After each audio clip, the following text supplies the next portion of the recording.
Buenas tardes a todas y a todos. Y deciros que, bueno, el Ateneo de Granada os da la bienvenida a esta sugerente conferencia, las relaciones erótico-amorosas en Al-Ándalus a través de la poesía, que hoy nos imparte la profesora de la Universidad de Granada, colega durante muchos años y buena amiga, Celia del Moral Molina, a quien el Ateneo agradece su generosa colaboración. Ella nos va a hablar durante 40 minutos aproximadamente del contenido de su conferencia, y al término de la misma, ya sabéis que viene siendo habitual, pues pedir las palabras para preguntar, para debatir, para exponer cualquier sugerencia. Ya ha dicho Jesús que silenciamos los micrófonos para que no se interfiera ruidos de fondo, y ya cuando llegue el momento de intervenir, cuando queráis, pues ya lo desactiváis. Yo voy a hablar muy brevemente del currículum de Celia, que es enorme, un currículum exageradamente amplio, y no es cuestión de que yo dé una conferencia aquí sobre el currículum de Celia. De ahí que vaya a reducir muchísimo, pues bueno, 4 pinceladas para que quienes no la conocéis os hagáis una idea del perfil de quien nos da la conferencia. Celia del Moral es de las poquísimas catedráticas eméritas de la Universidad de Granada. Hay muy pocas mujeres eméritas en nuestra universidad. He intentado indagar en general en la Universidad Española y no he podido, pero de Granada me consta que son muy pocas. Es catedrática del área de estudios árabes islámicos en el Departamento de Estudios Semíticos. Ella inicia su carrera docente e investigadora en los años 70, impartiendo clases de lengua y literatura árabes, allá en la antigua Facultad de Letras en Puentezuela, de las que muchas y muchos de los que estamos aquí hemos conocido muy bien, y junto a los excelentes maestros que fueron suyos y también míos, Cabanela, Fornia y Bosch Vilá, que regentaban el arabismo en aquellos tiempos. Celia se fue especializando progresivamente en literatura árabe, tanto en su influencia en las literaturas europeas y su transmisión a las mismas, como en la literatura árabe granadina, andalusí y nazarí, en su poética muy especialmente. El estudio de la mujer árabe a través de la literatura ha sido otro de los grandes referentes de su labor docente e investigadora.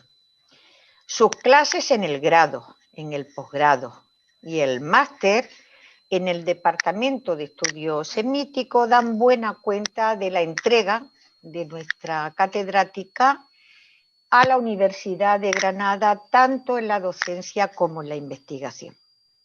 Su actividad investigadora es amplísima.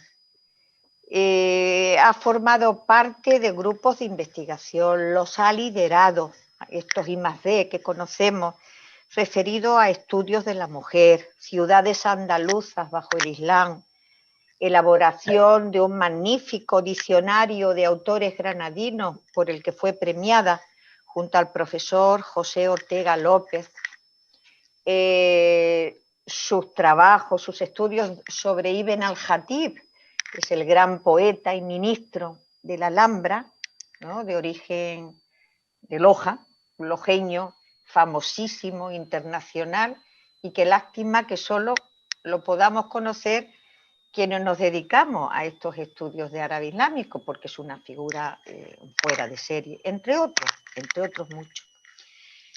La mujer nazarí y meriní en las sociedades islámicas del Mediterráneo medieval, liderado por Bárbara Boloy, compañera también, discípula de Celia del Moral, y un largo etcétera. Publicaciones, larga lista de libros, artículos, capítulos de libros y especializado en las líneas que os decía antes, literatos granadinos, poesía, mujeres, Ibn al-Hatim y su tiempo, etcétera, etcétera. Ha participado en numerosos coloquios, congresos, estancias en el extranjero, en la Sorbona de París, en el Instituto del Mundo Árabe, famosísimo de París, en la Universidad Ca' Foscari de Venecia, en la de Florencia, en la de Nápoles, y también en la Universidad de Rabat, donde también ha hecho estancia. Ha dirigido numerosísimas tesis doctorales, trabajos de investigación, etcétera, etcétera, y no ha olvidado su labor de gestión, esa gestión departamental o académica que tanto tiempo quita a la investigación y que ella ha sobrellevado sobradamente. Ha sido directora de la revista Miscelánea de Estudios Árabe Islámico, que hay que decir que es la revista decana del arabismo español. Se inicia en el año 1952 y esa revista hasta 2021 no ha dejado de editarse ni un solo año. Y esto es de un gran mérito.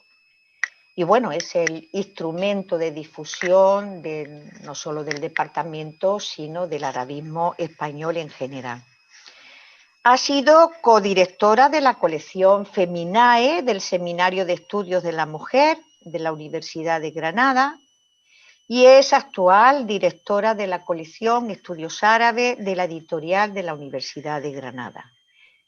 Y para darles rápidamente la palabra, termino diciendo y un larguísimo etcétera que sería imposible decir aquí.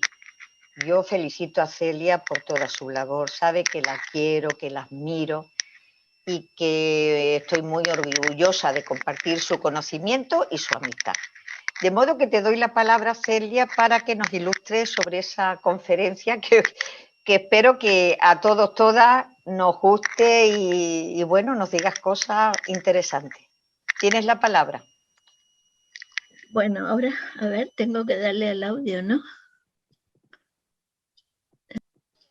Ahora lo has quitado. Ahora lo tienes. Dice, usted está silenciada. No sé dónde tengo que darle para la voz. Se le oye perfectamente ahora, ¿eh? ¿Ah, sí? ¿Me oye? Sí, Bueno, entonces... se te oye bien. Sí, está. Bueno, pues muchas gracias, Maribel, por tus palabras y gracias al Ateneo también por invitarme y bueno, y tener esta oportunidad de una cosa nueva para mí, como es dar una conferencia virtual, ¿no? Ahora no queda más, prefiero las presenciales, pero no queda más remedio que acostumbrarse a las virtuales.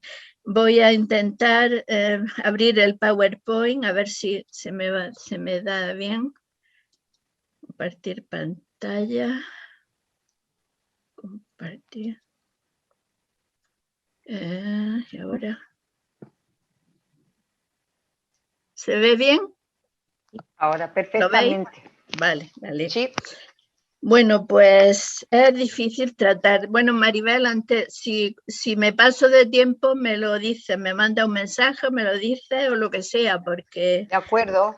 a lo mejor no controlo bien el tiempo.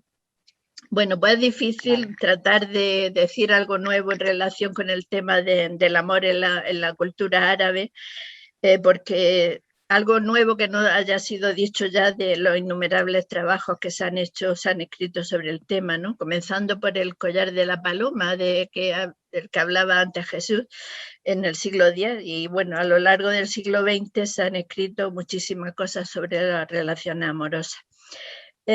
Yo voy a centrarme hoy en esta charla en la figura de la mujer andalusí a través de los textos y de paso en las relaciones amorosas, erótico-amorosas que se establecen en Al-Ándalus ya que la mujer casi siempre aparece en relación al tema amoroso, raramente en relación a otros temas, y luego veremos qué clase de mujeres son las que aparecen en la poesía amorosa. Desde hace algunos años, como ha dicho Maribel, pues vengo ocupándome del tema de la mujer en la literatura árabe por cuestiones docentes, investigadoras, y fruto de estas investigaciones pues son algunas publicaciones en las que he estudiado a fondo la poesía árabe para tratar de ver a los ojos del poeta cómo era la mujer que aparece en estos poemas, su físico, a través de las descripciones minuciosas que nos brindan los textos literarios, su ropa, su adorno, su comportamiento, su estatus social. Es decir, entre otras cosas también las relaciones amorosas que se establecían en Al-Ándalus. Todo ello naturalmente como se refleja en la poesía. Hablar de la mujer en la poesía árabe, salvo raras excepciones, es hablar del amor. La amada, por unas veces es una amada ideal, idealizada, otra es una amada desdeñosa, o la amada lejana, o el fantasma, la imagen virtual de la amada. La mujer y el vino, es decir, que si queremos estudiar la imagen de la mujer a través de la poesía andalusí, nos vamos a encontrar inevitablemente con el tema del amor. Quizás la literatura no se pueda considerar una fuente de primer orden para el estudio de las relaciones sociales, ni la que aporta más datos objetivos para el estudio de la mujer en Al-Ándalus durante la Edad Media, puesto que está sujeta al subjetivismo propio de la poesía, a las modas, a la ficción literaria. Sin embargo, en determinadas épocas y circunstancias, como ocurre, por ejemplo, en la poesía preislámica, es la única fuente que tenemos para el estudio de la sociedad de esta época y de las relaciones humanas. Por otra parte, en lo relativo al tema del amor y las relaciones amorosas, tanto entre hombres y mujeres como en las relaciones homosexuales, sí puede ser un testimonio muy valioso para tratar de imaginar cómo eran y cómo sentían los hombres y mujeres de esta época. Todo ello sin dejar de tener en cuenta el convencionalismo de la poesía árabe. Hay que tener presente, tengamos presente que estamos hablando de una sociedad medieval, que poco tiene que ver con la actual, y de un género mayoritariamente escrito por hombres, así como de un género literario que tiende a la idealización, aunque una lectura detallada de los textos nos puede revelar muchas cosas, ¿no? Los datos que proporcionan los textos poéticos, pues a través de una lectura pormenorizada de los textos encontramos datos muy significativos de cómo ve o imagina el poeta a la mujer de sus sueños, como es el color de su piel, que es generalmente blanca y resplandeciente, la negrura de su pelo, que compara con la noche, los ojos, generalmente negros, como el azabache, los labios rojos, que compara con el vino tinto, los dientes muy blancos, que compara con la margarita, los pétalos de la margarita, el talle muy estrecho, como los juncos, o una rama verde que se cimbrea sobre una duna. Es decir, son una serie de tópicos que se van acuñando ya desde la época preislámica y que se transmiten desde Oriente a Occidente, al Ándalus. Nos hablan también de detalles que nos ilustran sobre cosméticos, afeites, adornos, los lunares, naturales o artificiales, las manos teñidas de henna, los olores y perfumes traídos de Oriente como el sándalo o el almizcle. Y en otros capítulos encontramos numerosos datos acerca de la ropa, el calzado, adornos, peinados y sobre todo a través de descripciones a veces pormenorizadas, en muchos casos de los poetas, al describir a su amada, lo cual nos aportan datos muy interesantes pues, para el estudio de la ropa de la mujer en esta época, de la ropa y adornos. También incluso se pueden establecer estudios de tipo lingüístico, el tema del velo, que está siempre presente, los colores, etc., ¿no? Otro tema que hay que tener en cuenta son los lugares y escenarios de encuentros amorosos. Ahora pondré una serie de diapositivas de textos poéticos para acompañar un poco lo que estoy diciendo, ¿no? Los lugares y escenarios en los que representa el poeta a la mujer para los encuentros amorosos hay que distinguir entre las citas nocturnas, que suelen tener lugar en un jardín, en la orilla de un río, en una cúpula que sería una cúpula o palacete de recreo en medio de un jardín. Por ejemplo, pues el Cuarto Real de Santo Domingo es un ejemplo de cúpula, se supone que estaba en medio de un jardín, o simplemente en el lecho. Por otra parte, el lugar más frecuente que encontramos también a la amada idealizada es en el maslis o la reunión báquica, es decir, en la fiesta, la tertulia literaria o las reuniones que los nobles solían celebrar en los palacios y fincas de recreo donde se bebía, se hablaba de política, de filosofía y sobre todo donde se improvisaba poesía, se escuchaba música y canto y se gozaba de todos los placeres lícitos e ilícitos. Y esto nos lleva a una pregunta muy concreta que me he planteado en la mayoría de estos trabajos sobre la mujer y las relaciones amorosas. ¿Qué clase de mujer es la que asiste a estas tertulias literarias? La que bebe vino con el poeta y se embriaga, la que se muestra sin velos y es objeto del amor llamado ilícito fuera del matrimonio, en una sociedad islámica que con mayor o menor permisividad, según las épocas, consideraba un deshonor para la familia y sobre todo para el hombre mostrar a la mujer propia, la mujer libre entre comillas, ¿no? La hija, la hermana, la madre, la esposa. Está claro que la mayoría de los poemas amorosos que nos encontramos en la poesía árabe están dedicados a las esclavas cantoras. La célebre Quillán o Yariyat, de las que sabe mucho Mica Paraskevas por un espléndido libro que hizo sobre las esclavas, sobre las cantoras en general, esclavas o no esclavas, que son las que acudían a estas fiestas y tertulias literarias, puesto que divertir a su dueño y a los comensales de este era una de sus funciones principales. Para ello eran formadas desde niñas en todas las disciplinas relacionadas con la música y el canto, así como en poesía y otras materias afines, sobre todo para hacerla atractiva al hombre y amena su conversación.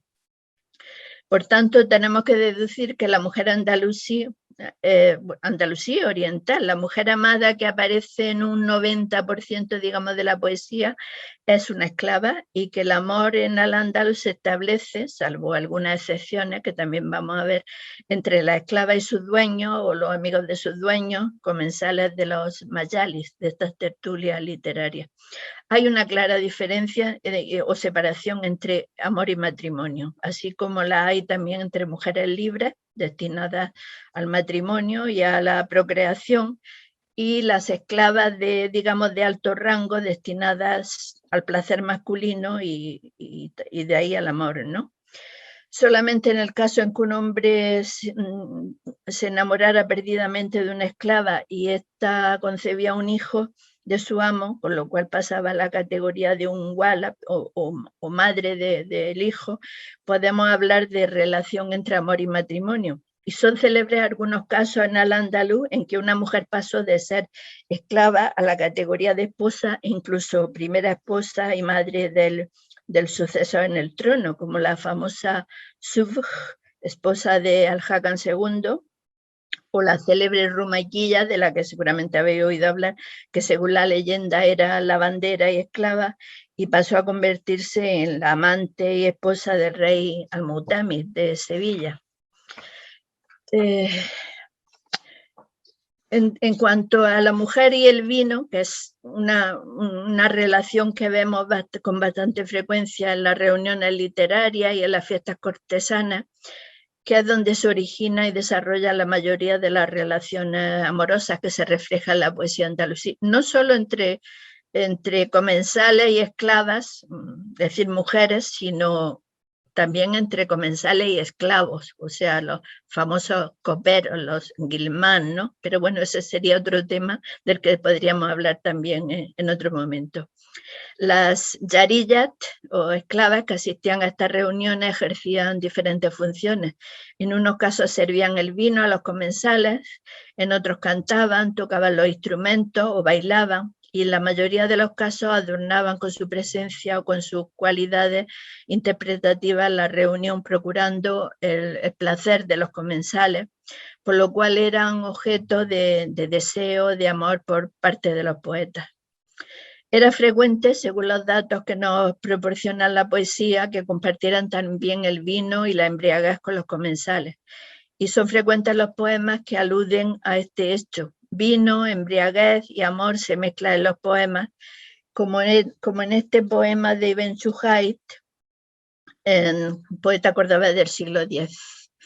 Dice: cuando llena de embriaguez se durmió y se durmieron los ojos de la ronda, me acerqué a ella tímidamente, como el amigo que busca el contacto furtivo con disimulo.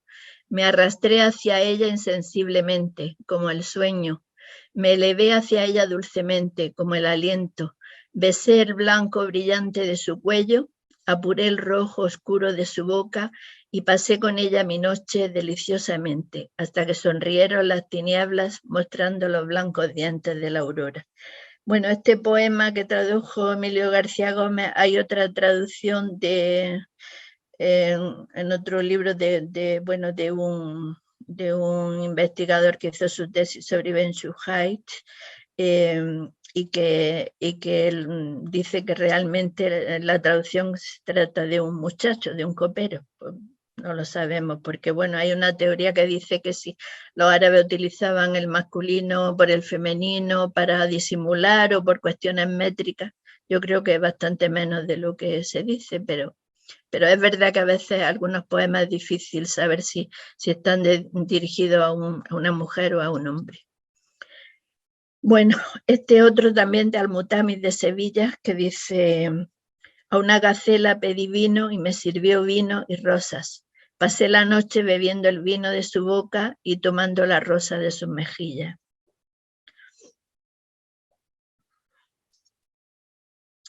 Otro de Al-Mutamis dice que compone durante su estancia en Silves, una época de desenfreno en el castillo de Silves, donde lo envió su padre, con su amigo Ibn Ammar. Dice: cuántas noches allí en el remanso del río, en amoroso juego con la del brazalete curvo como meandro, se quitaba la túnica del tierno talle y era como un capullo que se enciende en flor. La noche pasaba escanciándome de su mirada, a veces de su copa, a veces de su boca. Como veis, son poemas llenos de bastante erotismo. Ben Játima de Almería, del siglo XIV, también habla del tema de la mujer, o puede ser el muchacho, el copero, y el tema del vino. A veces, como digo, la poesía árabe es ambigua. No cesé de darle de beber y de beber en su boca, y la embriaguez nos hizo reclinar largo tiempo, hasta que el vino la dejó a merced de mis brazos. El vino sabe cómo tomar venganza. A veces, como en la poesía mística, la embriaguez del vino se confunde con la del amor, hasta el punto que a veces es difícil saber a cuál se refiere, o si el poeta juega con la ambigüedad de ambos síntomas, ¿no? Como este poema bueno, son versos sueltos sacados de poemas mucho más amplios, pero claro, no podía ponerlo aquí completo, ni teníamos tiempo. Dice Ibn Jafaya: el vino del amor doblegó su cuerpo y, vencida por la embriaguez, mi amiga al andar titubeaba bajo su amplia veste. Belicosa me hirió con su mirada, pero un pecado cometido en estado de embriaguez ¿no se perdona acaso? Bueno, en cuanto a las relaciones amorosas, hablando de relaciones heterosexuales, porque también había muchas relaciones amorosas de tipo homosexual o homoerótico, dejando a un lado estas relaciones, pues tendríamos que distinguir entre las relaciones amorosas, puramente amorosas, o las eróticas, físicas, o lo que se ha llamado el amor casto o el amor udri.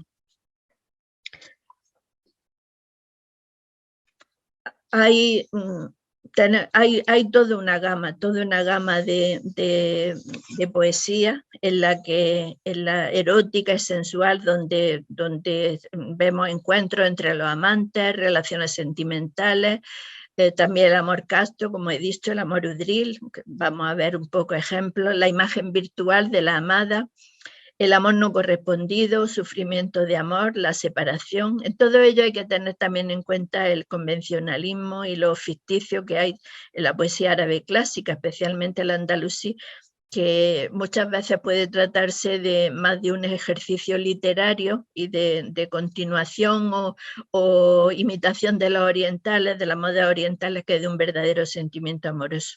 Por eso, cuando nos encontramos con un poema amoroso, hay que indagar primero en la vida personal del poeta, en su biografía, para saber si, en lo posible, si se trata de amor o de pura retórica, ¿no? En la mayoría de los poetas andalusíes, también los orientales, salvo algunas excepciones, el tema amoroso tiene un carácter físico y sensual, poco espiritual y carente de sentimientos profundos, salvo honrosas excepciones como el caso de Ben Saidún, en el que se advierte un sentimiento profundo y por su amada, por Gualada, la poetisa Gualada.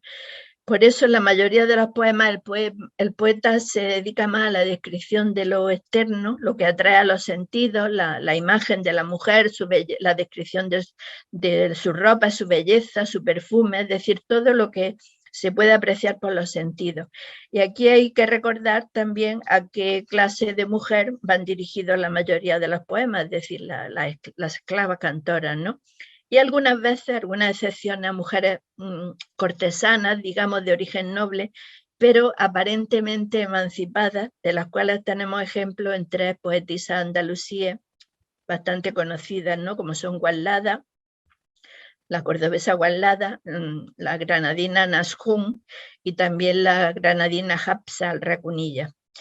Y en estos casos tampoco tenemos descripciones físicas, salvo quizás de Nashum, a la que sus biógrafos califican de máquina, es decir, desvergonzada, ya que, bueno, sería impensable en esta sociedad describir físicamente a la esposa o a la hija o hermana de un amigo, ¿no? En los encuentros amorosos, el sentimiento que aparece con mayor frecuencia en el poeta es el deseo físico y sensual, y lo que el hombre persigue evidentemente la unión amorosa, ¿no? La mujer, en cambio, siempre según el poeta, vemos el recelo, la desconfianza, a veces también el desdén, actitudes de orgullo, de altanería, recato, desdén o dureza en las palabras, ¿no? Es que la mayoría de las veces termina cediéndose y entregándose, siempre según el poeta, ¿no? Estamos hablando de poesía masculina. Hay un ejemplo aquí de Ben Játima, dice: si me humillo ante ella se envanece, si le hablo con dulzura me responde con dureza, si me acerco me rechaza. Bueno, es parte del juego amoroso, ¿no? Que yo creo que tampoco hay tanta diferencia entre esta época y la actual, ¿no? Aquí tenemos dos versos de dos poetas granadinos de distintos siglos, Abu Jafar al-Ruaini. Bueno, este Al-Ilbiri es del siglo XIV, dice: no promete sin que luego se demore, así es la promesa de las mujeres hermosas. O esta de Ibn Hani al-Ilbiri del siglo X, uno de los primeros poetas andalusíes conocidos, dice: no hay nada como las noches de tan poco fiar, ni como las mujeres hermosas de tan poca palabra. Bueno, son tópicos, ¿no? Que no difieren mucho de las actuales. Ibn al-Sakat de Valencia, bueno, también se habla de los encuentros, de las relaciones físicas, ¿no? Dice Ibn al-Sakat: me visitó de noche y hasta el alba abracé un ramo frágil, desceñido. Luego la vi y envuelta en su perfume. Oye, mujer, del cinturón que hiciste, señaló su muñeca, aquí lo he puesto. Dijo: en el talle me quedaba flojo. es decir, tenía una cintura tan estrecha que se lo puso en la muñeca, ¿no?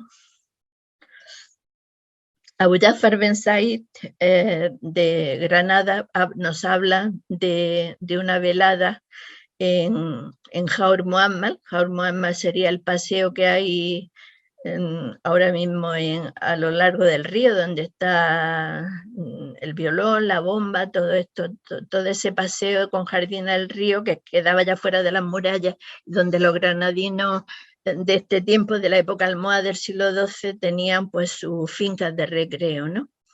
Dice: proteja Dios una velada libre de censor que nos acogió y nos dio asilo en Jaur Muhammad. Venía del Najd sería las alturas, ¿no? Donde está el campo del príncipe, un perfume que al soplar difundía el aroma del clavo. Cantaba la tórtola entre el boscaje y se curvaban los ramos de arrayán sobre el arroyo. Verías el jardín alborozado porque fue testigo de abrazos, retozos y besos. Y le contesta a su amada Hafsa, al-Raquniyya, a la que dedica estos poemas, también una de las mujeres más interesantes, ¿no? Desde el punto de vista de las poetisas andalusíes. Por vida tuya que no alegró al jardín nuestra llegada, sino que antes bien nos mostró odio y envidia. No aplaudió el río de júbilo por vernos cerca, y si la tórtola cantó fue porque estaba triste. Si el horizonte hizo asomar a sus luceros, creo que no fue sino para espiarnos. En cuanto a las relaciones físicas, la poesía también habla, bueno, este es otro poema de Hafsa sobre una reunión, una posible cita con Abu Ja'far Ben Said. Es curioso que en una época como la almohade, en que bueno, fue un movimiento, digamos, fundamentalista, ¿no? Sin embargo, bueno, pues se dan una serie de poetas, mujeres poetas y hombres que de clase noble, en este caso no estamos hablando de esclavos, que tienen citas, digamos, amorosas y bueno, y lo dice, lo publican, lo recogen luego los biógrafos, lo recitan en público, ¿no? No sabemos hasta qué punto, qué tipo de libertad podía haber, ¿no? No, es un poco sorprendente, algunos dicen que bueno, que es pura retórica. Dice Hafsa: voy a verte o vienes a mi casa, mi corazón siempre se inclina a tus deseos. Te encontrarás a salvo de la sed y del ardor del sol. Cuando me des la bienvenida, mis labios son aguada, dulce y fresca, y dan las ramas de mis trenzas densa sombra. Contéstame deprisa, no es un favor. Oh, mi Yamil, hacer que espere tu Busaina. Bueno, Yamil y Busaina son los representantes del amor udrí.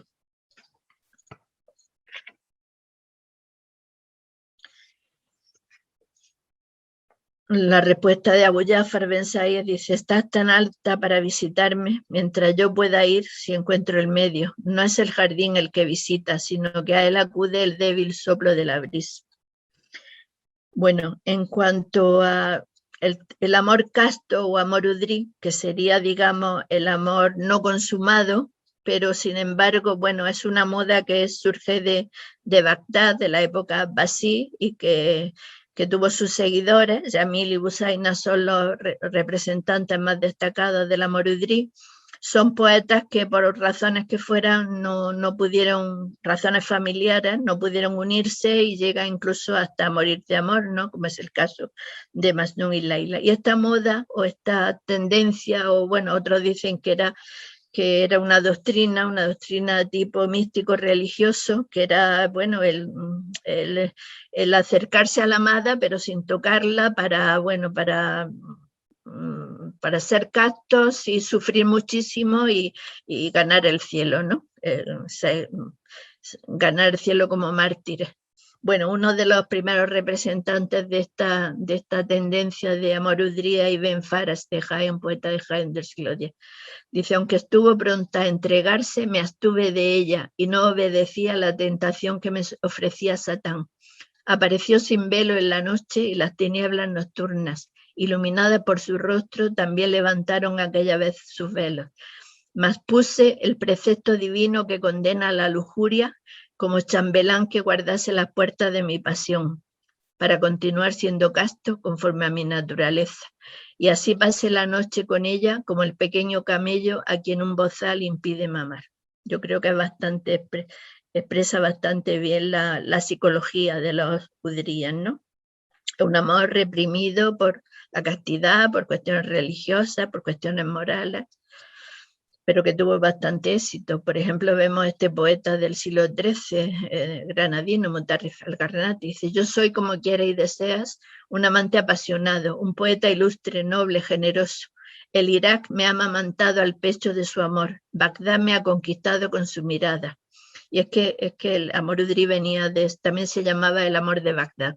Cuando el dolor se prolonga, cuando la vigilia se apodera de mis párpados, mi propio sufrir me sirve de descanso.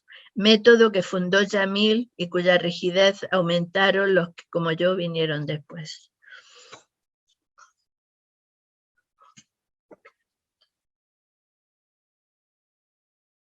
Benjátima de Almería del siglo XIV también habla del amor udrí. Se pregunta por la deliciosa historia de nuestra noche y no pases por alto mi castidad y mi continencia con ella. Bueno, en otros poemas no se muestra tan casto como en este.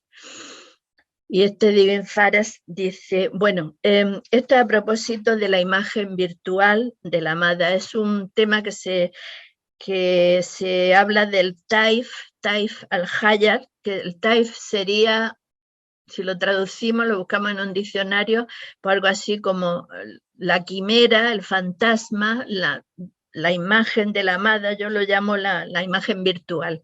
En ese momento no se hablaba de virtualidades, entonces se ha traducido de muchas formas como imagen, ya digo, el fantasma, quimera, etcétera, ¿no? Es la imagen que tiene el poeta en su imaginación y que a veces es más agradable que la imagen real. Dice Ibn Faras: a cuál de los dos manifestaré mi gratitud, a la visión nocturna de mi amada o al sueño que la produce. Su imagen vino a mí y avivó mi esperanza, pero fui casto y no consumé mi deseo. No hay culpa para el que peca en sueños, y yo hasta en sueños me retengo en castidad según mi costumbre. Al-Mutamid también, Al-Mutamid, que no era precisamente un poeta representativo del amor casto, dice: en sueños tu imagen presentó a la mía mejilla y pecho. Recogí la rosa y mordí la manzana. Me ofreció los rojos labios y aspiré su aliento. Me pareció que sentía el olor a sándalo.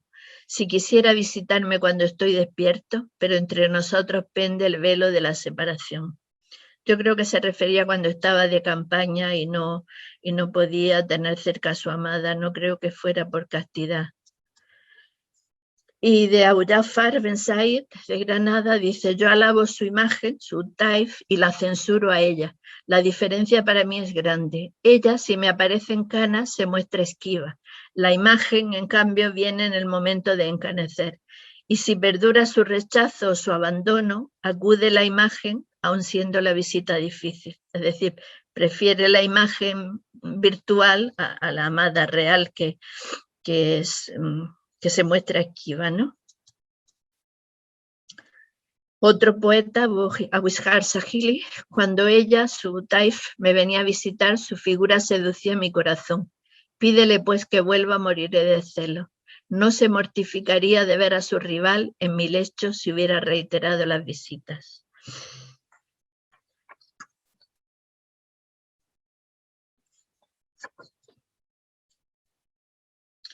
Bueno, hay otra modalidad, digamos, de amores y de relaciones, que son los amores trágicos y los amores prohibidos. Son los amores que, bueno, grandes amores que se dieron y que, sin embargo, pues al final, por las circunstancias o a veces incluso por la muerte, pues acabaron separándose, ¿no? En medio de toda esa poesía erótica, en parte convencional y falta de sinceridad, de vez en cuando encontramos verdaderas historias de amor, de sufrimiento, incluso de muerte. Y podemos afirmarlo pues a través de las biografías de los poetas y las noticias que nos han llegado. Como ejemplo tenemos 3 nombres de todos conocidos que, al igual que los poetas udríes, han pasado a la historia de la literatura andalusí, no solo por su obra poética, sino también por su historia de amor. Serían Ibn Saidún, Igualada, Ben al-Haddad, Abu Ja'far Ben Said y Habs al-Rakuniyya. Ben Saidún, del siglo XI, es famoso por su historia de amor con la poetisa Wallada y también que era la hija del califa Omeya al-Mustakfi, que le va a inspirar pues lo que se consideran algunos de los más hermosos versos de la poesía andalusí, más sinceros. Tras una intensa historia de amor, llega la ruptura, probablemente provocada por los celos, y comienza el sufrimiento y la desesperación de Ibn Saidún, que le llega a componer una serie de poemas desgarradores en los que manifiesta sobre todo los temas del mal de amor, la melancolía, las lágrimas, la nostalgia y el deseo de la muerte, ¿no? Dice, mi afán supremo era lograr tu amor, si la suerte hubiera propiciado unirme a ti. Lloran tu ausencia unos ojos cuya pupila eres tú, y a los que el sueño abandonó por tu abandono. El destino que antes me era placentero se tornó desde que se ausentó de mí tu hermoso rostro. Tú eres mi vida, si me dejas, que cabe en mi tumba y preparen mi sudario.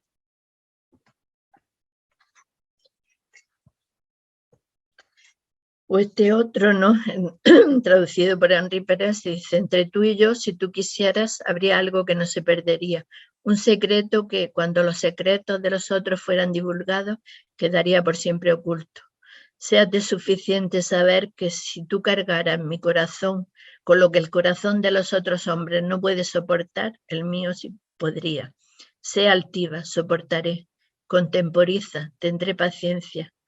Sé orgullosa, me haré humilde. Huye y me adelantaré. Habla y te escucharé. Ordena y obedeceré. Como consecuencia de esta enfermedad de amor por Wallada y de las sátiras que dirige al visir Ben Abdus, con el que parece que Wallada había entablado una relación, Ibn Saidún es encarcelado y más tarde exiliado de Córdoba y comienza su peregrinar por diferentes ciudades del Andaluz desde donde sigue componiendo hermosos poemas de nostalgia por su amor, por su amada Wallada y por su Córdoba natal. El rastro de Wallada se pierde al perder su belleza y sus bienes, y si bien se cree que siguió vinculada al visir Ibn Abdus, que se hizo cargo de ella en su vejez. Bueno, Wallada compone algunos poemas también al principio de separación, pero luego encontramos otros poemas de que son auténticos insultos hacia Ibn Saidún. Dice, tras la separación habrá medio de unirnos, ay, todos los amantes de sus penas se quejan. Paso las horas de la cita en el invierno sobre las ascuas ardientes del deseo, y cómo no si estamos separados. Qué pronto me ha traído mi destino lo que temía, mas las noches pasan y la separación no se termina ni la paciencia me libera de los grilletes de la añoranza. Que Dios riegue la tierra que sea tu morada, con lluvias abundantes y copiosas.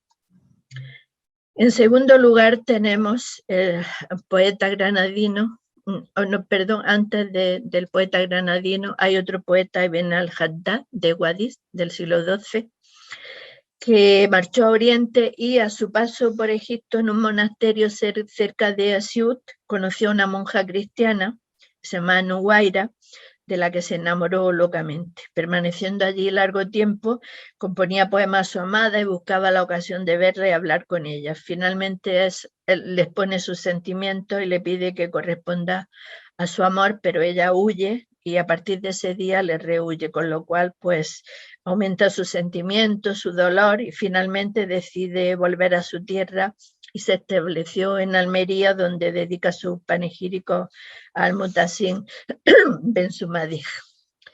Uno de sus poemas, que traducido por una compañera del departamento, Amelina Ramón, dice, tengo entre las cristianas una joven que se refugia en los templos. La amo locamente, pero este amor me tiene errante entre el convento y las iglesias. En mis entrañas está el fuego de Nuwaira, de la que estoy perdidamente enamorado hace años. Este fuego no se apaga un solo instante, y cuánto lo deseo, aunque me abrace en todo momento. Amigos míos, saludad de mi parte a la gacela del valle, aun cuando rehúse contestar a mi saludo. Perdón.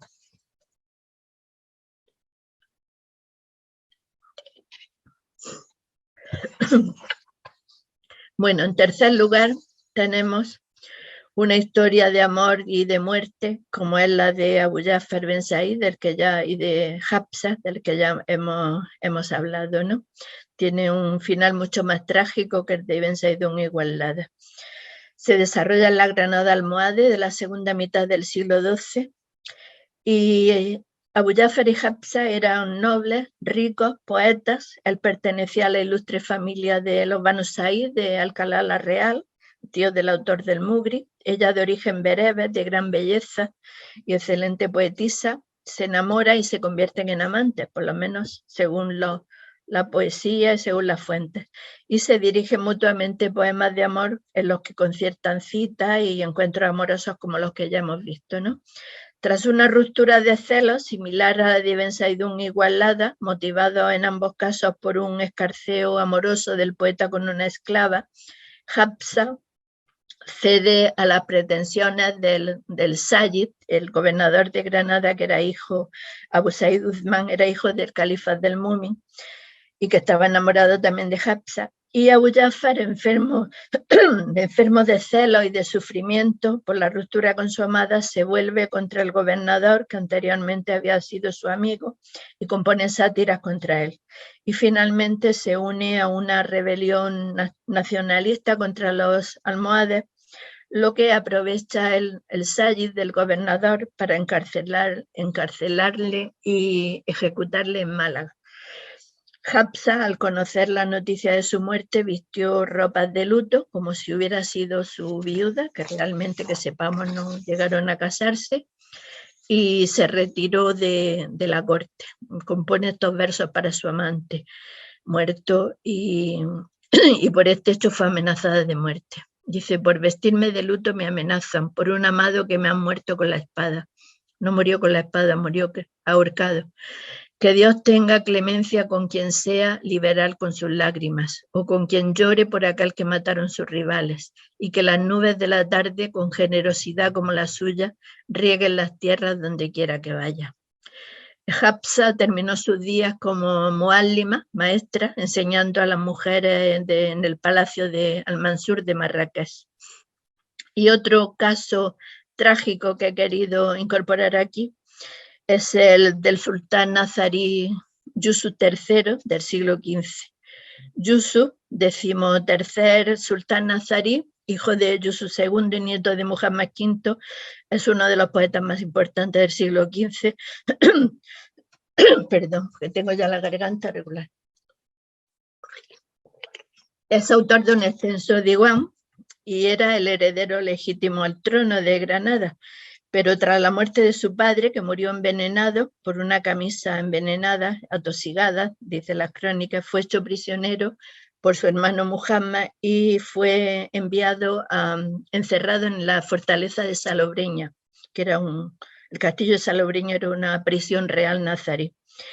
Este rey poeta parece ser que estaba enamorado, quizás prometido, con una muchacha de origen cristiano llamada Leonor, y Leonor se viene en árabe, a la que dedica numerosos poemas de amor como este, y compuestos durante su destierro.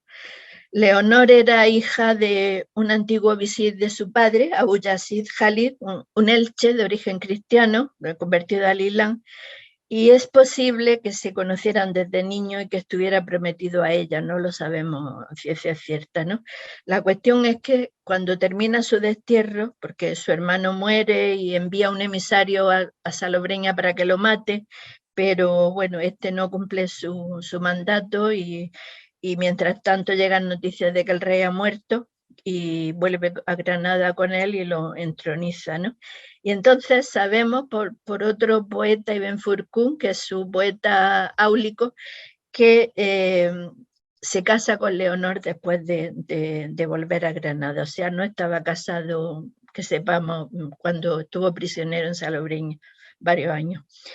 Entonces, pero lo que hemos descubierto recientemente es que el padre de Leonor había sido muerto por la misma mano del padre de Yusuf por una acusación de traición. El padre de Leonor, que era visir o un personaje en la corte, pues fue acusado de traición, dicen que por un médico judío que le tenía inquina, y el mismo rey lo mató por su propia mano. Entonces es un poco extraño, ¿no?, que dada toda esta circunstancia, el poeta se case con la hija del que se suponía que había matado a su padre, que era un supuesto traidor. Fue por resarcirla de quedarse huérfana, o porque realmente estaba enamorado de ella desde antes, o quizás prometido, no lo sabemos. La tragedia viene pues poco después, cuando Leonor da a luz un hijo y muere en el parto. A partir de ahí, pues Yusu III le dedica algunos poemas como este.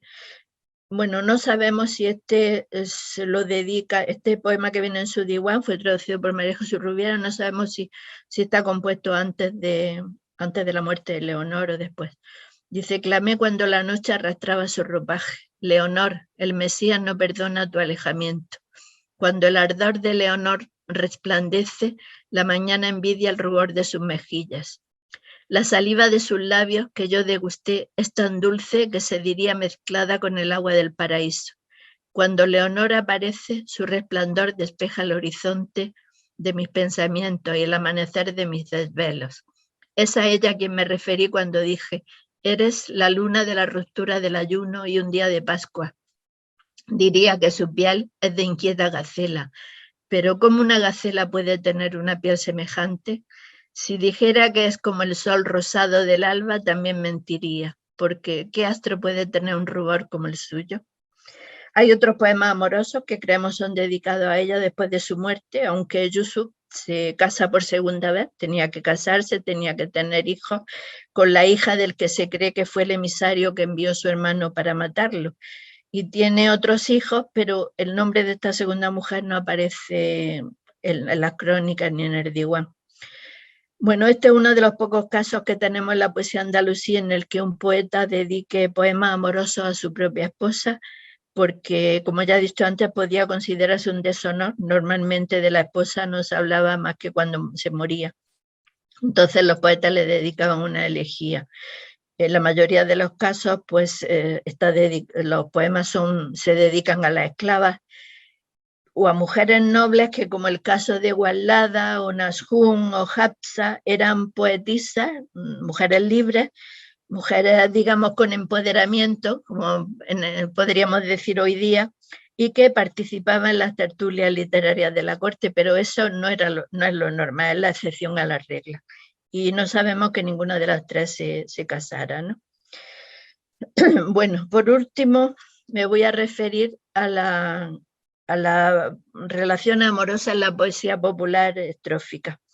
En la poesía estrófica, que está dedicada generalmente al pueblo, ¿no?, aunque lo compusieran también poetas cultos, como son las jarchas, las carayás o los cégeles de Ben Cudmán, encontramos escenas amorosas mucho más frescas y menos convencionales que la poesía culta. Las mujeres que aparecen son del pueblo, son mujeres de carne y hueso, y las situaciones amorosas son también las que seguramente se darían entre las clases más humildes, ¿no? Encontramos alusiones y descripciones más o menos detalladas de las relaciones sexuales entre hombres y mujeres, en las que no faltan las agresiones físicas, aunque el poeta lo presenta como parte del juego sexual, que se queja al amante o que se niega a seguirle el juego, ¿no? Vemos, por ejemplo, aquí dice un trozo de una muwasaja: serme muy fiel con juramento me tiene prometido, y a veces me visita de noche y de improviso. Tras de besarla con mis manos a sus pechos derivo, pero quejosa dice entonces: si me tienes cariño, no me toques, oh Habibi, te sería la jarcha, no quiero al que hace daño, el corpiño es frágil, basta, a todo me niego. O esta otra, que es una muwasaja anónima, dice: una vez que verla pude a solas, tras besar las mieles de su boca, le hice desgarrones en la ropa. Y a su madre dijo como loca: este desvergonzado, madre, este alborotado, me toma por la fuerza y no veo yo el porvenir. Bueno, ya digo que que se presenta como parte del juego amoroso, ¿no? Y Ben Cudmán, el autor de Cégeles, más conocido y más importante, ¿no? Un juglar popular, pues entre otros dice algunos poemas dedicados, también poemas un poco festivos, audaces. Mirando en sus pechos huellas de mordidas, me anunció desdenes, mientras que corría mi llanto cual lluvia sobre mis mejillas. Ven con algo que me guste, no quieras mudar, ir despacio es la costumbre. Sujétate a ello, yo también me sujetaré. Eso es clara alusiones a las relaciones sexuales. O bueno, este es muy curioso, lo he puesto aquí, no es exactamente como los de antes, sino que habla de una muchacha que conoció en la Alameda de Mohammed, es decir, en Granada. Él era de Córdoba, pero venía con frecuencia a Granada y se sentaba en la Alameda de Mohammed, donde hemos dicho antes, a lo largo del río, y parece que ve unas muchachas que seguramente eran cristianas. Dice, veo una bella y la olvido por otra mejor. Te pasmaste, corazón, en la Alameda de Muammal. Vi allí muchachas que no son musulmanas y al verlas se me hicieron las manos mangas. Me senté a mirarlas a la sombra de los olmos y abrazóme el corazón sentarme a la sombra. Quien te da a escoger confunde, a esta quiero, pero es a la otra a la que creo que seguiré. Mas a esta tercera es más dulce y elegante. Decídete ya y sabe con cuál quedarte. La hermosura en Granada me dejó perplejo. Parece verla mayor entre Aljófar. No son Andalucía ni bereberes, sino medias calzas y negro jubón con cuello. Bueno, pues aquí termino. Y en definitiva podemos decir que la poesía árabe clásica y en particular la andalusí está llena de poesía amorosa con bastante erotismo, pero que las mujeres a las que va dirigida esta poesía, salvo excepciones como las que hemos visto, son las esclavas que participaban en las fiestas y en las reuniones literarias y eran objetos objetos amorosos de los poetas y participantes, junto con los muchachos, con los coperos. Las mujeres libres destinadas a ser hijas, esposas, madres, apenas se mencionan, salvo excepciones, como he dicho, puesto que era un deshonor para la familia hablar en términos eróticos de la propia esposa o de la hija o de la hermana. También hay que aclarar o recordar que amor y matrimonio perdón, casi nunca iban unidos. Una cosa era el deber de casarse y tener hijos y la otra la de enamorarse o tener encuentros eróticos amorosos. Solo un rey, como Al-Mutamis de Sevilla o Yusuf III de Granada, podían permitirse expresar en poemas el nombre de su esposa o el amor que sentían por ellas. Estamos hablando de personajes nobles o cortesanos, poetas o intelectuales. Y otra cosa bien distinta era la gente del pueblo y los poetas populares, que seguramente tenían más libertad para expresar en público sus encuentros amorosos, aunque también aquí podía tratarse de esclavas o de taberneras y no de mujeres libres. Y con esto termino y espero no haberos cansado demasiado. Bueno, Maribel tiene la palabra. Sí, Celia, enhorabuena y muchos aplausos por esa conferencia tan interesante. Si eres tan amable de quitar el vídeo, el PowerPoint, a ver, para que nos veamos y pueda yo ver a ver. Es que me hago un lío con esto. Dejar de... Ahora. Muy bien, muy bien. Bueno, Celia, te quiero felicitar por esa charla tan estupenda que espero que haya gustado a los que estamos aquí, ¿no? Los asistentes. Voy a abrir un turno de palabra porque hay alguna mano levantada, o levantáis la mano o utilizáis esas manitas que aparecen aquí. A ver, ¿alguien quiere preguntar algo a Celia o decir algo? Voy Jesús, a ver si tengo... ¿no? Jesús me parece que levanta la mano. Ah, sí, Jesús, pues venga. Sí. Muchas gracias. Hacía tiempo que no escuchaba una conferencia sobre este tema. Recordarte que las últimas veces que yo hablaba sobre el amor en el Islam era con Emilio de Santiago, que en paz descanse.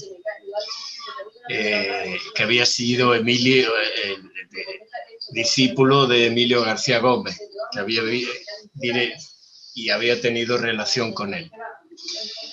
Lo comento por lo siguiente. Compruebo en tu conferencia que en esa época y a través de los poemas Estoy también podemos... grabando. ¿Me están grabando? ¿Cómo que te están grabando? No. Ah, ¿sigo? Ah, vale, no. Compruebo entonces en esta conferencia magnífica lo complicado que son las relaciones entre los hombres y las mujeres, también en esa cultura. Por razones profesionales, el tema de las relaciones amorosas es una de las cuestiones que más se habla en un diván. Quiero decir que es algo que efectivamente me ha interesado desde el punto de vista profesional. Pero concretamente ha habido algo que me ha sorprendido y que yo no conocía.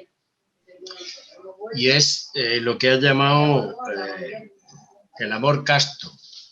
Cuando has hablado del amor udrí, que lo has llamado, el amor de Bagdad, y ya en el siglo X y siglo XI. ¿Por qué me ha interesado eso? Porque me ha recordado mucho lo que en la civilización occidental se llama el amor cortés. Que lo que me ha llamado la atención es justamente prácticamente en la misma época, en los mismos siglos, el asunto de abstenerse de relaciones íntimas en las relaciones amorosas se da en una cultura y se da en otra. Y me gustaría conocer tu opinión sobre qué lleva a la cultura islámica a hacer también del amor cortés un modo de relación entre los sexos en esa época.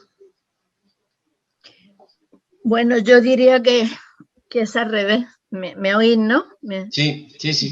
Yo diría que es al revés, que son los poetas provenzales los que toman el ejemplo de los poetas udríes. Los poetas udríes son anteriores. De hecho, el tema del amor udrí surge en la época omeya, en el siglo VIII, IX, y las poetas provenzales son del siglo XIII. Y hay varios trabajos, entre ellos un libro estupendo de Álvaro Galmez, donde compara la poesía udrí, la poesía del tema amoroso árabe, de la literatura árabe con la poesía provenzal.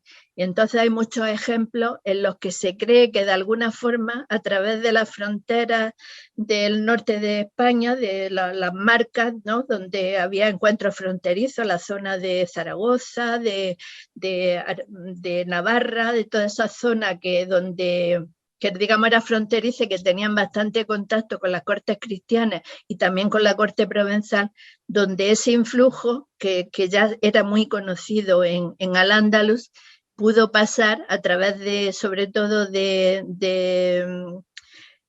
orquestas de músicos y cantoras que iban a amenizar a veces en épocas de paz en las cortes europeas, ¿no?, la corte sobre todo de Navarra, de Aragón, o de la poesía o de la corte de Provenza. Ahí pudo llegar ese concepto que no existía en la literatura anterior, que era otro tipo de concepto. Entonces pudo pasar a través de ahí y hay muchísima similitud. De hecho, Álvaro Galmez hace una comparación capítulo por capítulo de temas de la poesía andalusí oriental con la poesía provenzal y en muchos casos es prácticamente lo mismo, ¿no? O sea que sí. Muchas gracias. Si no hay alguna pregunta en el chat, si hay, Antonio Sánchez pregunta ¿por qué se hace tanta referencia a las gacelas en la poesía andalusí? Sí, bueno, la gacela desde la época preislámica se acuña como sinónimo de la mujer. La gacela, como sabéis, bueno, aquí no hay gacelas, pero bueno, la hemos visto en reportajes, en dibujos, en fotografías. Es un animal muy bello, con unos ojos muy grandes, expresivos, con una delicadeza, una elegancia de los andares. Y entonces ya desde la poesía preislámica se acuña una metáfora que es que la gacela es el término, digamos, que alude a la mujer, a la amada de la poesía, a la amada ideal de la poesía, ¿no? Hasta el punto, y también incluso el gacel pasa a ser también sinónimo, metáfora del muchacho joven, el muchacho adolescente, el copero, el efebo. Entonces, decir gacela es decir la mujer.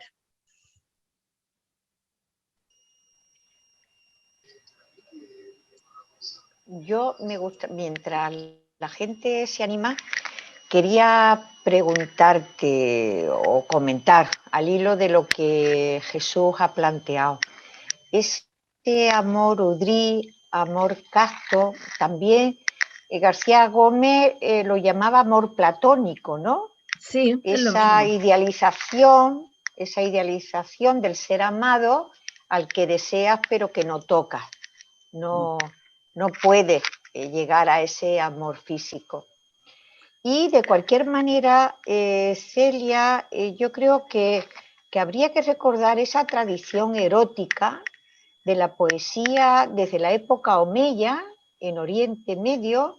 A mí siempre se me viene la imagen de un Abu Nuwas de origen iraquí y que bueno, que planteaba su homosexualidad tan a las claras, tan de viva voz, ¿no? Que tuvo problemas pues con el sultán y demás. Y luego esa tradición también, por ejemplo, El jardín perfumado, de ese libro de, no sé si llamarse de erotismo o tratado del amor erótico, que parece como una guía, ¿no?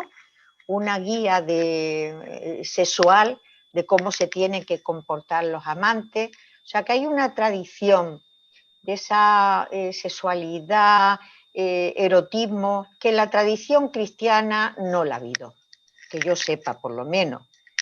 Y no sé, quería apuntar esa cuestión y dejarla ahí. Y luego tal vez Celia podría distinguir entre la mujer libre, que no lo era, llamada Jorra, ¿no? De ahí lo de Dar al-Jorra, la madre de Boabdil, llamada libre, pero que precisamente era la que más enclaustrada estaba, por decir algo. Y las esclavas que eran, digamos, como las intelectuales de la corte. Eran las que sabían, las que tocaban los instrumentos musicales, las que, no sé, esa cuestión que para la mentalidad normal y corriente cuesta trabajo entenderlo. Y bueno, ahí dejo eso. Sí, en realidad las mujeres no eran libres en ninguno de los dos casos, ¿no? Las mujeres libres, entre comillas, que eran las mujeres de la familia, ¿no? Las madres que estaban destinadas a ser eso, madres sobre esposas, madres, y no relacionarse con el hombre hasta que no se casaran. En la mayoría de los casos ni siquiera se conocían hasta después de casarse, y luego ya pues estar recluida en la casa y dedicarse a la familia y a tener hijos. Las esclavas tenían más libertad en el sentido de que participaban en las fiestas, podían ir sin velo, pero tampoco podemos decir que eran muy libres, puesto que su amo podía utilizarlas como quisiera en el aspecto sexual y en lo que quisiera. Y cuando ya era más, si no, a menos que se enamorara de ella y tuviera un hijo y la convirtiera en esposa, como hay algunos casos, ¿no? Pero pocos, pero sí que hay algunos. Lo normal de una esclava es que cuando perdía su juventud y su belleza, pues era arrinconada y pasaba a dedicarse a las tareas de limpieza de la casa, de la cocina, de lo que fuera, ¿no? O al cuidado de las mujeres de la familia. O sea que en ningún caso, salvo que tuviera la suerte de que su amo se enamorara de ella y se casara. Bueno, hay casos también muy famosos como el de la célebre esta Soraya, ¿no? La mujer del padre de Boabdil, de Muley Hassan, que se enamoró de una esclava cristiana y se casó con ella y bueno, y tuvo hijos y Incluso desplazó a la que era su primera esposa, que era hija de un rey, ¿no? Pero son casos muy puntuales que no era lo normal. Lo normal es que la esclava pues se utilizaba mientras era joven y bella y se arrinconara cuando perdía esa belleza y esa juventud. Hay una pregunta de... Perdona, Maribel. No, si quieres intervenir. No, iba a léela tú. Hay una pregunta sí. de Rosendo, dice, ¿por qué se define el ideal de belleza por la tez blanca cuando la tez árabe debía de ser algo más oscura? Sí, pero en la poesía, según la poesía siempre habla de una idealización, de una amada ideal, ¿no? Lógicamente que sería joven y bella, ¿no? Además, las esclavas se las elegía, sobre todo las esclavas cantoras, las quillán, pues se las elegía sobre todo por su belleza y luego se las cultivaba y también por su inteligencia o su carácter, ¿no? Pero hay una idealización y, digamos, unos parámetros que se establecen, que es la mujer de tez blanca, aunque efectivamente es posible que, bueno, realmente en Al-Ándalus, en Oriente también, en la época preislámica también se habla de la tez blanca en un medio como era el desierto, pero quizás porque se valoraba, mientras que las mujeres que sufrían la inclemencia del sol, del tiempo, tendrían la piel más oscura, más estropeada. Sin embargo, se valoraba muchísimo la blancura de la piel. Y en Al-Ándalus, pues me imagino que el tipo de mujer era el que hay actualmente, ¿no? Es el tipo mediterráneo. Entonces se valoraba mucho la blancura de la piel, los ojos negros, el talle estrecho, es decir, que se acuñan una serie de parámetros que es, digamos, de la mujer ideal y de caderas anchas. Se compara pues, con el junco o la palmera en una duna como imagen del cuerpo de la mujer, es decir, un talle muy estrecho y una cintura muy ancha, Entonces, bueno, es una idealización, no quiere decir que todas las mujeres fueran iguales, ¿no? Hay una pregunta también de José Antonio Castilla que dice, en el poema de las Fuentes de los Leones de Ibn Zarrak se lee este verso. Es un amante cuyos párpados rebosan de lágrimas, lágrimas que esconde por miedo a un delator. ¿Estaría esto en relación a ese tipo de poesía de amor trágico prohibido? No, yo creo que ahí lo que está describiendo Ibn Zarrak es la fuente. Son imágenes que utilizan a veces símiles de la poesía amorosa, pero realmente ahí lo que describe es la fuente, comparándola con una mujer, pero la descripción es puramente de la fuente. No, yo creo que ahí no tiene nada que ver con la mujer.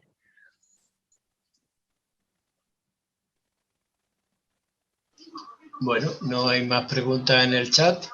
¿Alguien en la sala? Sí, Socorro Robles quiere intervenir. Activa tu micro, Soco.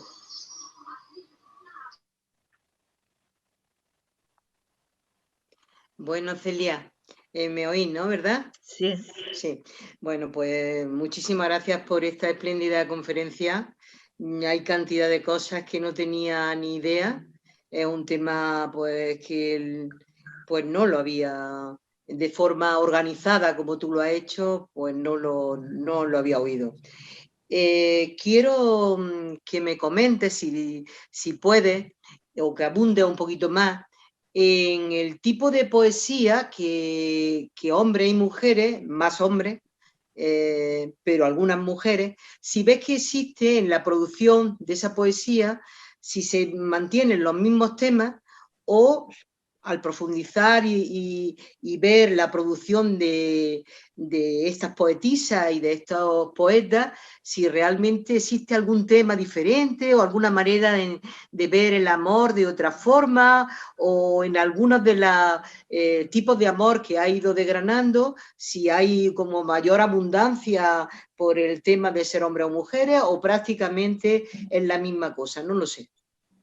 Bueno, sí, ese tema precisamente lo traté yo hace unos años, lo tengo publicado en un artículo, un capítulo de un libro de un congreso que hicimos en la Madraza hace muchos años, que se titula Poesía de mujer, poesía de hombre, la diferencia del género en la poesía andalusí. Te lo puedo mandar si te interesa. Y entonces ahí comparaba yo la poesía de lo que sabemos de la poetisa andalusía con la de los hombres. Claro, la de los hombres es muchísimo más numerosa, no tiene comparación, ¿no? La poetisa es un número reducido, importante, pero reducido en comparación con la inmensa producción que hay a lo largo de 8 siglos. Pero yo sí que vi diferencia en los temas. Por ejemplo, el hombre abundan las descripciones físicas de la mujer, descripciones pormenorizadas. Yo no he visto en ningún poema de las mujeres descripción de un hombre. Hay mucho más recato, ¿no? Los temas generalmente de las mujeres pues sí son amorosos, de celos. En la poesía masculina pues van más las relaciones eróticas, los encuentros, como hemos visto, los encuentros amorosos. El tema, la mujer no habla de esos encuentros como mucho. Hemos visto en Hafsa lo que habla es de una cita, pero incluso disimula diciendo no, si es que la fuente no es esto, o sea, como tratando de... Claro, hay que entender también la presión que tenían religiosa, ¿no? Incluso aunque fueran mujeres un tanto desinhibidas y un tanto liberadas, pero también tenían una presión social de la religión y de la familia y de lo que dirían de ellas. Pero yo creo que sí, que hay diferencias. Para mí hay diferencias. También los hombres tratan de muchos otros temas, que no el tema del amor, el tema de la guerra, de la política, de la religión. Las mujeres menos, ¿no? Entonces, claro, dentro del poco número de poemas que tenemos escritos por mujeres, se advierten diferencias. Yo creo que sí, que hay una poesía de mujer y otra poesía de hombres, que dentro de que, bueno, son poesía culta, poesía en árabe clásico, utilizan los mismos temas, las mismas metáforas, pero en general sí que hay diferencia. Te mandaré el artículo para que lo veas. Sí, mira, otra cosa, Celia, las esclavas cantoras, ¿de dónde procedían? Era una... procedían, por supuesto, supongo que de las esclavas que habría en la corte y tal, pero ¿habría algún tipo de selección rigurosa? ¿O de qué manera? ¿Por qué se llegaba a ser esclava de este perfil? Designada porque era especialmente inteligente, especialmente guapa, especialmente ¿qué?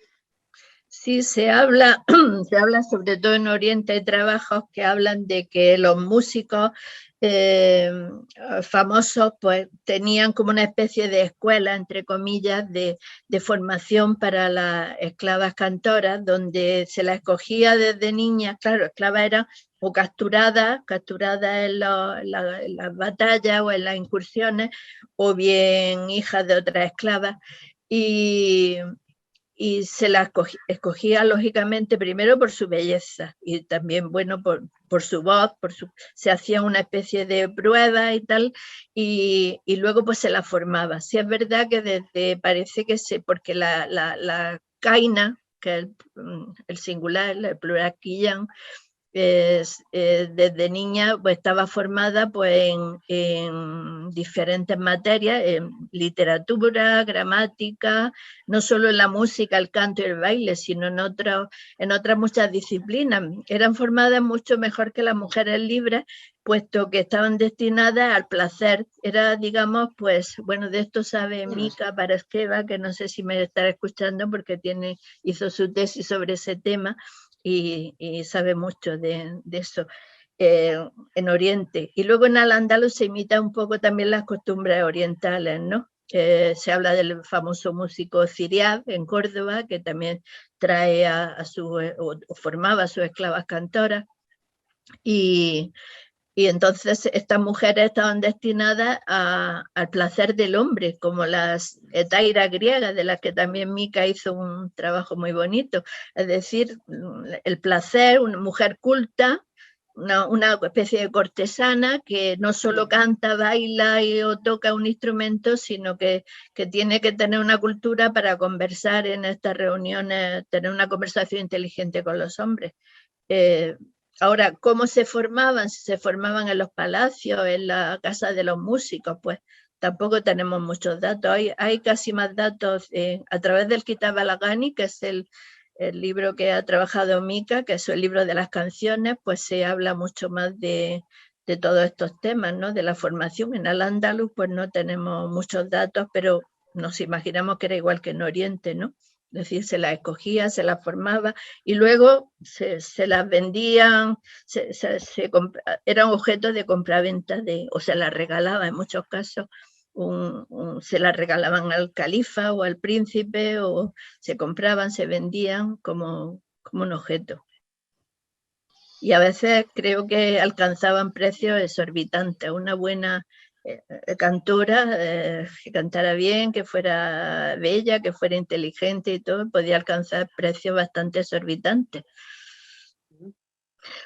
Antonio Sánchez dice que se siente incorporarse tarde a la conferencia, perdón, y que aún así le gustaría saber si Ibn Gabirol se incluye dentro del grupo de los poetas andalusíes de los que ha estado hablando. No, Ibn Gabirol era hebreo, era judío, y no, la verdad es que yo no lo conozco un poco, pero no conozco bien a fondo su poesía, ni se hablaba de estos temas o no. Eso hay una compañera, María José Cano, del departamento de nuestro departamento, que sabe mucho más de este poeta que yo. Yo reconozco que no he estudiado la poesía hispano-hebrea.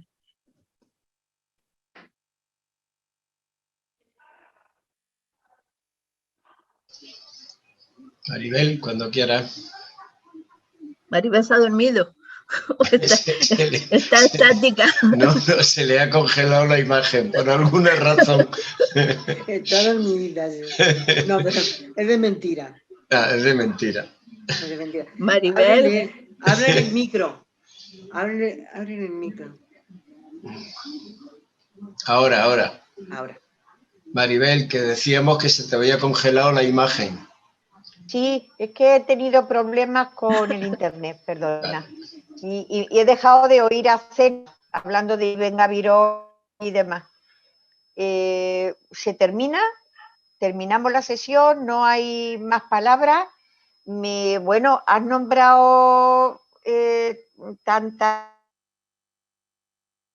Quedó otra vez congelada. veces a Mika, que a ver si invitamos un día a Mika a que nos hable de pues la cantora. Sí, que Mika sabe muchísimo de las esclavas cantoras, Claro, hizo una espléndida tesis sobre el Kitab al-Aghani y publicó su libro sobre ese tema, y podría dar una charla muy interesante sobre claro. Ella sabe mucho más que yo sobre este tema. Bueno, tú eres la maestra, tú has sido su maestra. Y creo que se ha marchado. No la veo por aquí, pero bueno, Mika, ¿estás por ahí? Ella. Bueno, no sé. Aquí dice Carolina Jiménez, ¿pueden dar el contacto de Mila? Será de Mika. Mika. Bueno, no sé, quieren contactar con Mika, Celia, pues que se pongan en contacto contigo, en caso. Sí, claro que sí. Yo le puedo dar, si me manda un correo, le puedo dar su dirección y seguro que estará encantada de. Vale. Además está su libro, Vale. el libro sobre el ¿cómo era el nombre? Que no me acuerdo ahora mismo.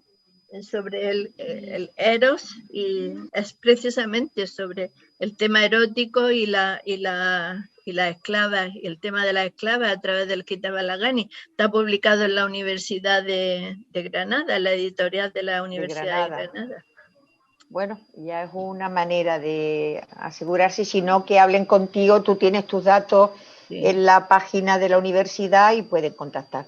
Bueno, pues si no hay más que decir, agradecer a Celia su conferencia, su disposición que la mujer acaba de terminar el máster de esta manera, que va a la universidad y bueno, y se ha venido a dar esta charla que siempre le vamos a agradecer.